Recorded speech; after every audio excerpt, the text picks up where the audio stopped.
Welcome back to the least professional Stormgate. In the blue, our Vanguard player, it's me, up against Eastride on Infernals. This is the most exciting, dramatic, and I think maybe longest game I've played thus far on Stormgate. And since I have a tendency to get a bit locked in and only offer up disgruntled expressions and general salt while playing, thought maybe an opportunity to do some commentary, educational, entertaining, hopefully somewhere in between. But hopefully you enjoy. And if you do, it'd be awesome if you could like and subscribe. And Jimmy, what are we? The second channel. About Tree Fitty?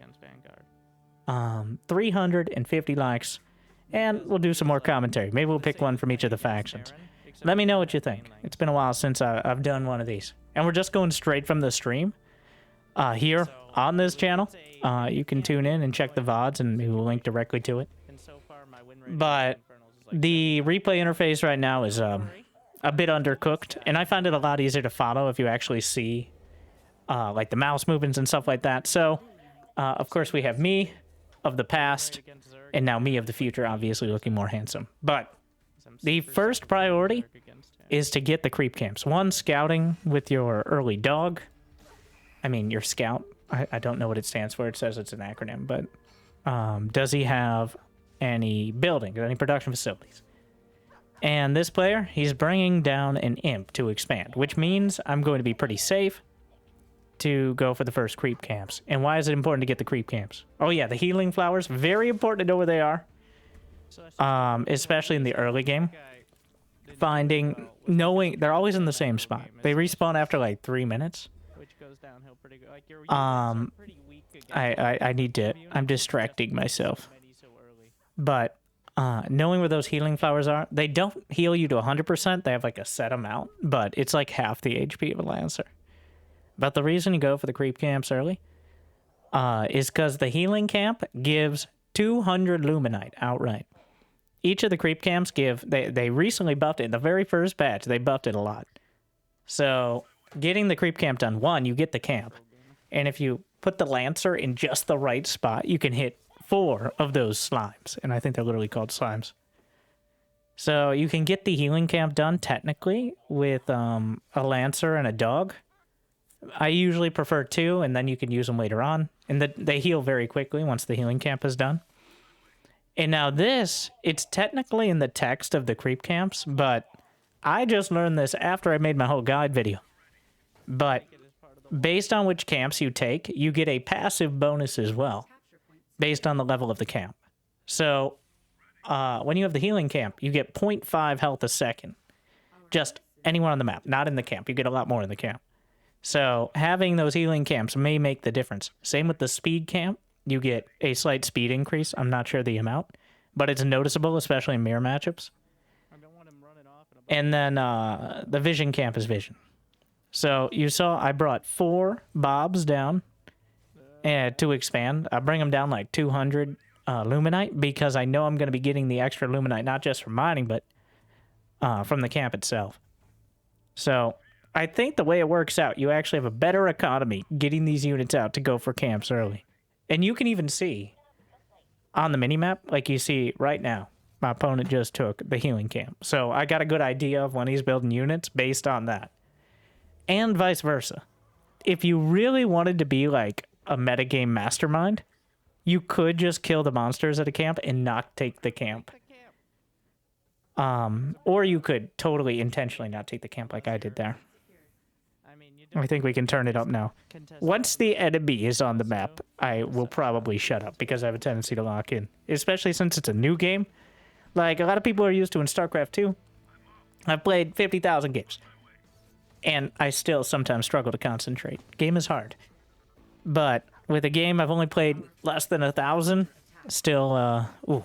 Okay, so I made a big mistake there.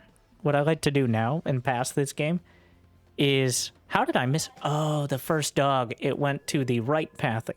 This map is a bit odd. Yeah, you see that center line? The pathing will go all the way around on the right side. So you got to be careful to make sure your units are covering the right paths. So always having a dog out there. The problem is the select all army key does also select your scouts. So you either got to get out of that habit or kind of acknowledge that you're going to ruin it. Like you see, I have a scout on the other side just spotting and keeping him busy. A lot of players are addicted to select all army, and you will find a lot of success. All right, now he's taking the Therium camp. And 4 Lancers, you can't be too intimidated.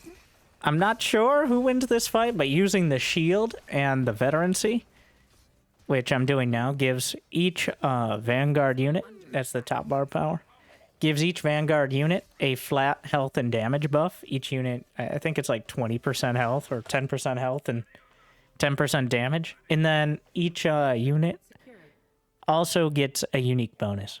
I am pretty sure Lancers get armor, which is a percentage, like 5 armor is 5% damage reduction. Don't take my word 100% for that, but 95%, aka 95% damage reduction. But so there's no reason to be fighting here. That's dumb. He's got the, while he has the healing camp and he's contesting it, then I'm not going to get a hold of it. So there are some big benefits from getting that veterancy.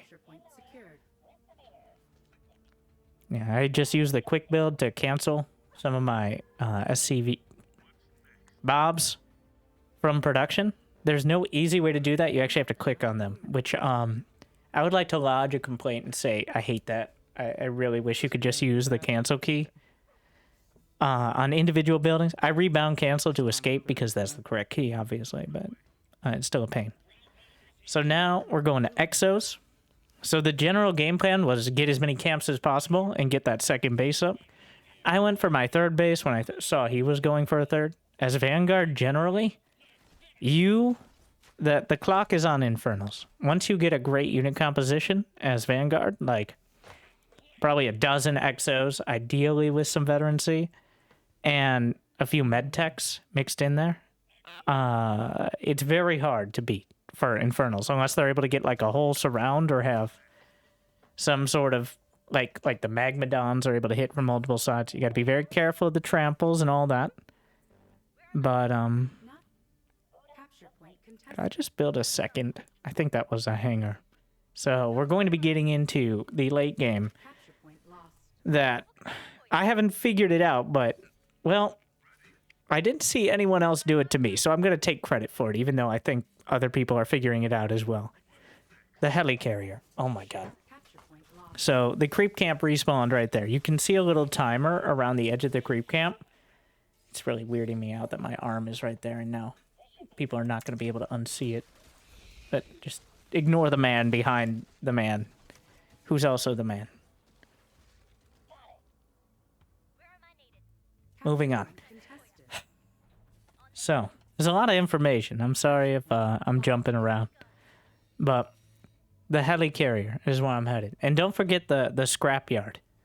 So the scrapyard, once you get tier 2 on your command center, which costs 150, 100, takes about 40 seconds. Usually the first thing to spend Therium on.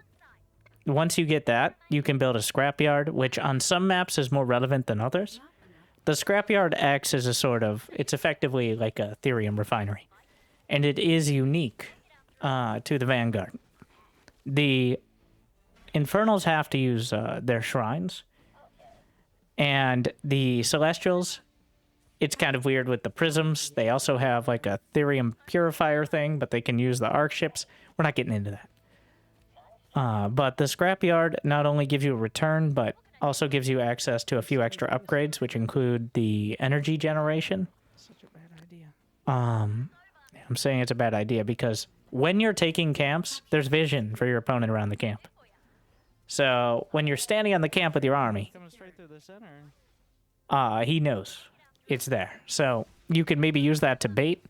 He actually went for the siege camp, and he used Magmadons to take down the center area of the map. If you can see right now, it's actually gone on the mini-map now that I scouted it. Research complete. And turn it up a bit. Though I don't think the sounds are really that distinctive, but once the camps level up, they're worth more resources. You see 320 resources for taking down that vision camp this time. And their effects, their global effects, when in the case of the healing camp or the vision camp or the speed camp, are increased by a linear amount. Like instead of 0.5 healing a second, it's 1 per second globally with a level 2 healing camp, etc., etc. I think between the resources of the camps and the effects, now, when it comes to a design standpoint, I'm not necessarily in love with it, but like it's very important to realize how valuable those are. So now I'm setting up some sentry posts, which are like super bunkers. You got a whole variety of different things. I actually prefer the support sentry posts. You can put any barracks unit and mobs in sentry posts and turn them into another type of them. So the ones I prefer are the repair bunkers, which you put a bob in there and it has like a repair arm that's really good. Putting med techs in there, which essentially turns it into a healing camp in that area, which is super sick. And exos give you a flat cannon, which is good against air, pretty good against ground, but I wouldn't prefer it in most fights. They're more important to be microing. And then the Lancers give you a buzzsaw, which is very helpful early and like bounces through groups of units. So those Magmadons look real scary, but they can't go any faster than they're going right now. And because I have the Exo upgrade, Quick Draw Hustle, I think it's still called, which allows you to move faster after shooting. Also, I have the Lancer Redirect upgrade, which allows you to move faster when you get hit. Also, I have the speed camps, which allows you to move faster passively. Also, I have guns, which allows you to shoot things from far away, as opposed to having to get up in your face. So that is why this army is not nearly as scary as it looks. But he just used the Global Shroud. That is still a lot of Magmadons. And each one of those little stompy stomps does damage each time it hits. So this army getting a bit disjointed. But as my Exos get upgraded, and many of those have veterancy, it's just they're at full health. And right now, damage health bars don't show veterancy unless the health bar itself shows up. I hope that is changed soon. Because like half those Exos are probably level 2 or 3. You can see it on the command card down there. But I hold against the Magmadons. What I'm really scared of is Hellborns. Hellborns are the only real ranged option for Infernals in the late game. Hellborns with the burn upgrade. We got Vulcans here. I have the tier 3 upgrades. So once you get a hangar, Oh my god. he went through the speed camp and that was so fast. Once you get the hangar, where are you going? Why are you going back there, you idiot? Oh, I tried to use the jump jets to break the trees, but this is kind of throwing the game here.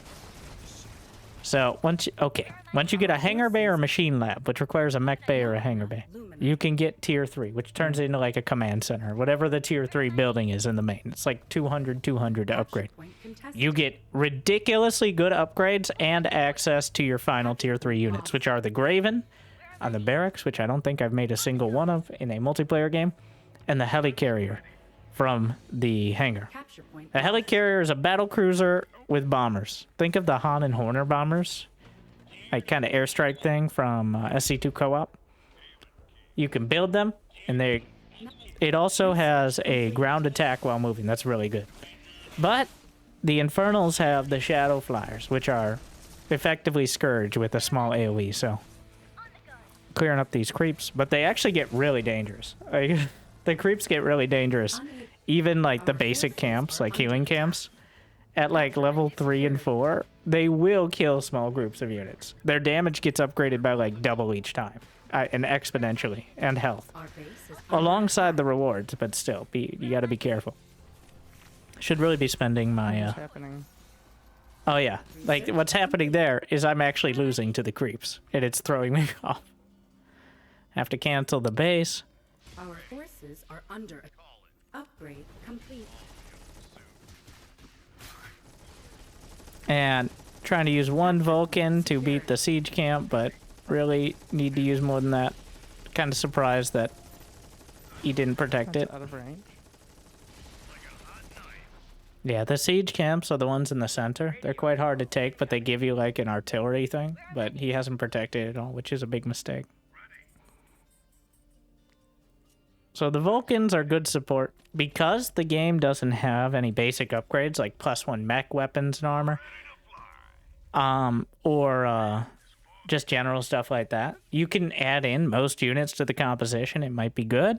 The Vulcans are pretty good for both drawing attention and doing big AoE damage, but I've found them to not be as strong as just going Helicarriers, which forces anti-air. And even though there are Shadow Flyers and Gaunts, there's really not any great anti-air for Infernals. Nothing reliable. So if you get those Helicarriers stacked enough, it could be very, very difficult for the Infernals to deal with it. There's also an upgrade on the Machine Lab that allows your bombers to be cloaked. Because much like carrier interceptors in StarCraft 2, the bombers can be shot down.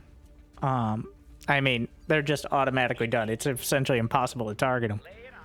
But, yeah, we're scouting here. I've got an evac, which I probably should have done earlier. I'm using my energy on the veterancy, which I probably should have done earlier. Once again, learning, right? And an evac, you might think that sounds like a medevac, and that's because it's the same voice actor. With some of the same lines, which feels like a bit much to me sometimes, but... And I'm sending Lancers. I found once you get like 20, 30 Lancers, that was very sad.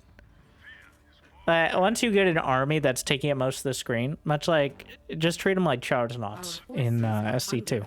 You send them out in groups. They don't die easily. They don't do a ton of damage, but they can draw a lot of attention. So, also got to be careful. At around 14, 15 minutes is when your main base mine's out. Maybe a bit earlier than that, but I just noticed it. And there's no real notification, or if there is, it's very hard to notice itself. So now I'm sending out those waves of bombers, which this loyal subscriber just covered up at a very key moment. During the stream, not during this recording, but I mean, maybe both. Like and subscribe. I'm using the Nano Swarm from the medics, which is the first medic upgrade, in order to give each of these carriers a healing ability. And there's really not that much anti-air here. He has the Hellborn, but Gaunts don't do enough damage to deal with it, is the problem. And Weavers, which are a counter to the ground army, also are not very good. So we've got some of those repair bunkers and a healing bunker, but the Helicarriers are just running the table right now. They don't kill stuff super fast with the basic attack, but they serve the same role, like a combination role of the battlecruiser and the carrier from StarCraft 2. The Infernals do have those Shadow Flyers, which are those big Scourge-like. But here's your pro tip: is hold on to the shield. So the moment a shield ability, third one on the top bar. The moment the Shadow Flyers dive, and you got to be careful because Shadow Flyers can come out very quickly because Infernals can build instantly. So you have to be ready for that. But the moment they dive on a carrier, you can just shield it, and it reduces 90% of the damage, which makes it take something like 50 Shadow Flyers to kill a carrier. Well, actually, it absorbs 1,000 damage. So it isn't infinite, but 1,000 damage. The Shadow Flyers don't do that much. It's like 100 or something, maybe less.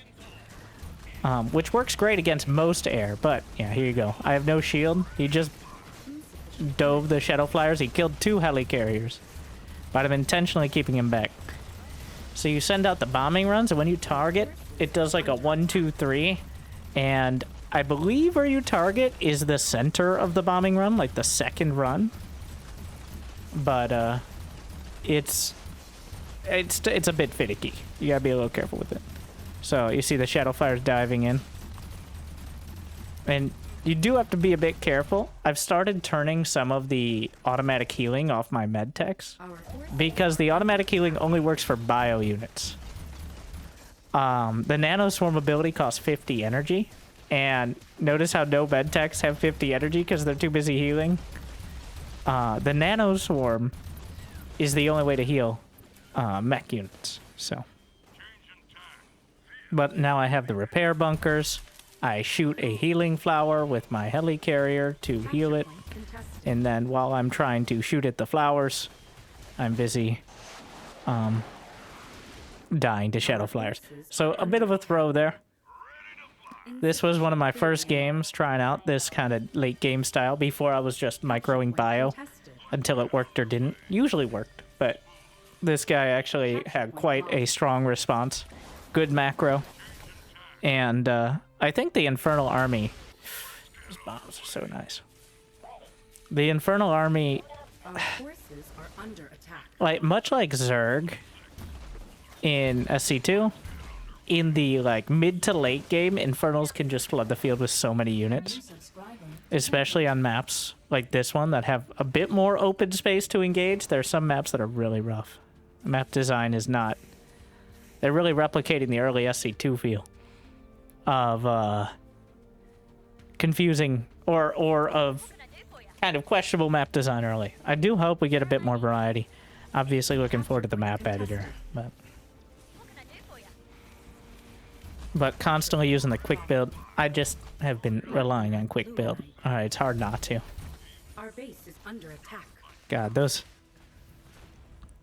And I've started just sandbag, chew toy, habitats, chew toy. That's, don't forget you can upgrade your habitats. Upgrade. There's a shield version and a Our forces are under attack. solar habitat, which is like a chrono boost version. And they both provide extra supply. But I even got a Sky Rider. So Sky Rider has the, like a Dark Swarm-ish ability called like Sentry Bubble or something. I'm not sure. Oh, not, it's called the Sentinel now. I'm sorry, this ability. Or this unit. The totally not science vessel looking thing. But I don't have it upgraded yet. I haven't really been using that much, but I think that's what the end game composition, and there you see the shield. That's what the end game composition will look like. It'll be like 5 or 6 helicarriers, a few sentinels, and then a bunch of medtechs and bio underneath. And I found that when mildly well controlled, I have yet to see an Infernal player deal with it. Like, there's been players who can beat it, and depending on how terrible the micro is, but I've been looking pretty good against Infernals lately. And honestly, that's part of the reason I started playing a lot more Vanguard, is I feel like it's a bit rough to play against Vanguard as Infernals. Feels a lot like Zerg versus Terran in StarCraft 2, where, yes, you have all the tools, but if you don't completely overwhelm your opponent, it feels very difficult to kill him. It's not quite like that, but... And there's a lot of things. It's not figured out yet. Let the meta settle. Well, I've settled on the Helicarriers right now. Alright, that's all I'm saying. They are quite finicky to use. They do attack while moving, so you have to be careful, because they will just fly over the enemy while attacking. Like, other units may get into range and stop moving, but the Helicarriers will just glide over the top, so almost always trying to control them separately. I've started building hedgehogs, which go into an anti-air turret mode, and also has an upgrade at the... Is it the machine lab for it? I think so. I think all the mech upgrades require a machine lab overall, but having a couple of those can really help against shadow flyers, as the exos are kind of unreliable against it. They don't prioritize air, but when you put the hedgehogs in anti-air mode, those little things down there, they will prioritize air, so you have a direct anti-air option. Our base is under attack. Capture point secured. Some fiends Our forces are trying to get through. I'm careful not to bring back the entire army, even though I have vision, because you know he's going to jump at this stage. Like, as soon as he sees a chunk of units over there, going to try to take advantage of it. Yeah, you can see it on the minimap. I do have the watchtower that we've been fighting over. Our base is under attack. And now you see the hedgehogs just knocking out so many of the shadow flyers before they even get close. And a shield, and all of the shadow flyers did effectively 0 damage. And then the bombing run from the other side. So, Capture point contested. and I love it when a plan comes together. And I will say, So, for those of you wondering, I'm on ultra graphics, and I've turned the brightness down to 60%. I really think there should be one of those, like, slider screens at the start, you know? When, they're like, how much darkness do you like in your life? Kind of screens. Wow, 400 Luminite for a level 5 Therium camp. 200 Therium, and I think it's 25 per tick once you get it as well. Capture point secured. But yeah, these bombers are... They do 120 damage per bomb, but there is drop-off. Only like the center radius does that much, but still, that's a lot of damage. I don't...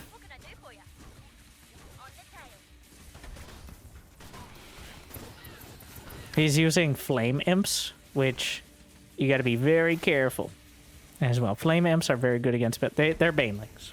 Okay, and you can light them up, and they take out big chunks. They're quite good against buildings in general as well. So I'm setting up more defenses. There's definitely a better way to do it, but I've found like this is still a pretty ham-fisted execution. You can see he's trying to snipe off the helicarriers, and he may get a couple, but that level 3 helicarrier is so much HP.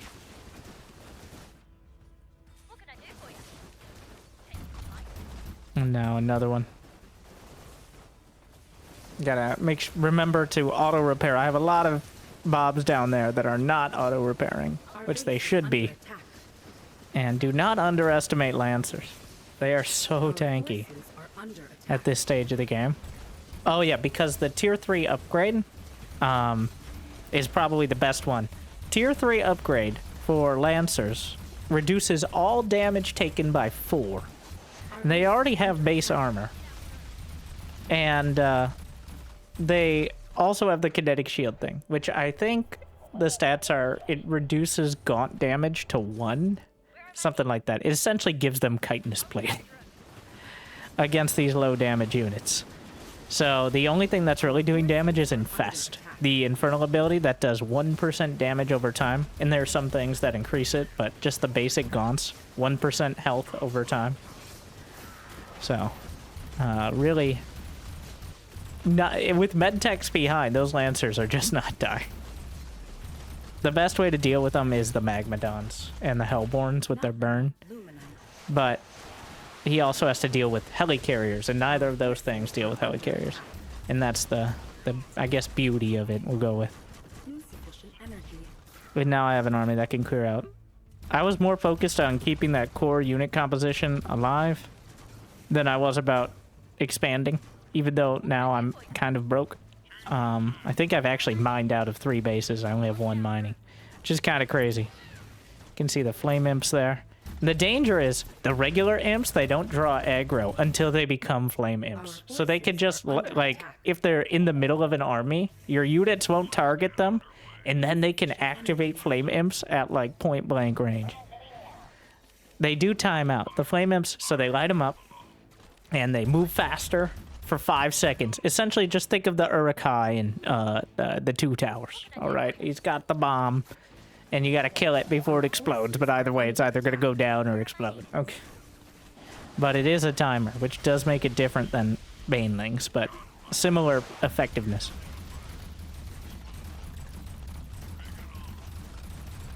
Another key point of very late game Vanguard is you can salvage all of your buildings for 100%. Yes. So you can get 150 minerals back on your barracks. And like at this stage of the game, when maybe I don't need 10 barracks because I can't afford them, that's what I'm doing. I'm salvaging my barracks and some of my, not my habitats, but in order to get enough money to expand again. You can also get money from creep camps is another big way. There's another bombing run that completely missed the mark, but I'm not sure if there's any indicator. I feel like there should be more of an indicator, but it's very hard to react in time. I have shield in a moment, but he's just out of money.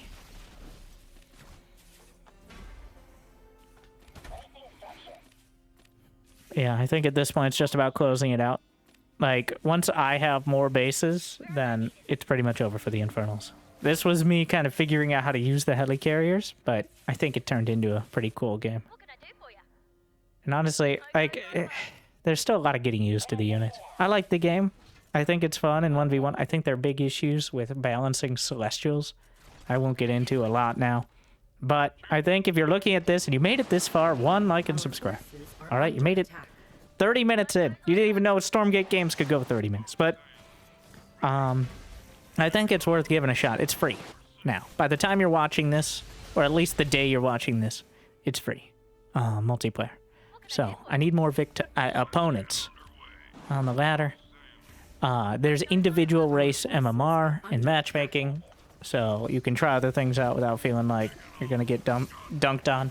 Just remember, no one knows what they're doing, but everyone knows something. So you might run into people who know their strat. No GG. Shame. But, and you might end up losing because of it. And there are definitely some balance complaints, in my opinion. But, Alright. alright indeed. Call of the game, Helicarrier. Oh my god. This guy. What a goddamn nerd. But, so remember those unit upgrades. Creep camps are worth a lot. And turtling to carriers is a classic strategy. So, hopefully you enjoyed this breakdown. Hopefully this is something maybe you want to see more of.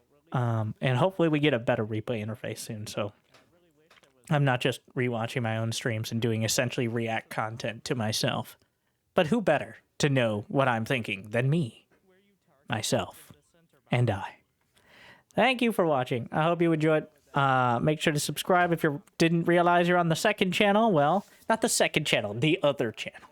Winter Gaming TV. Thank you for watching. If you got the means of motivation, be awesome to check out Patreon, but otherwise, good luck, have fun. I'll see you next time. I'll see you soon. Make sure to check out the streams and Stormgate and all that. Not sponsored. I do hope it becomes a great RTS game. That's another video for another day. Thank you for watching. Stay chill.